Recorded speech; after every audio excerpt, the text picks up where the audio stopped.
Punonjësit shëndetësor të cilët ditë më parë protestuan para Ministrisë së Financave për të kërkuar zgjidhje të problemit të pagave të papaguara për 5 muajt e kaluar dhe për të nënshkruar kontratat e premtuara për momentin kanë mbetur në mëshirë të fatit. Zgjidhje të problemit nuk premton as Ministri i Shëndetësisë Azir Aliu, i cili megjithatë thotë se do të merret me rastin në fjalë. I pyetur nga gazetarët, Aliu thotë se sistemi nuk mund të mbulojë dhe të zgjidhë probleme retroaktive të paplanifikuara.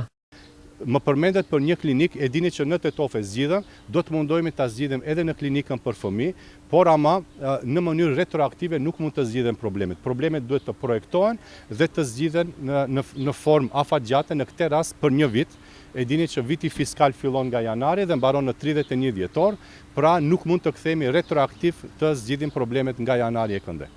Kujtojmë se më 5 qershor, rreth 50 të punësuar në klinikën e fëmijëve në Shkup protestuan para Ministrisë së Financave, pasi nuk kanë marrë paga për 5 muaj, ndërkaq Ministria e Financave nuk dha pëlqim për vazhdimin e kontratave të punës. Ata u ftuan në një takim me Ministrën e Financave, prej ku morën premtim për zgjidhje të problemit dhe presin lajm javën që vjen. Ndryshe, problem të ngjashëm sikurse personeli shëndetësor i Spitalit të Fëmijëve muaj më parë ka pasur edhe personeli mjekësor në Spitalin e Tetovës, por edhe pse me disa pakënaqësi, ai problem u zgjodh.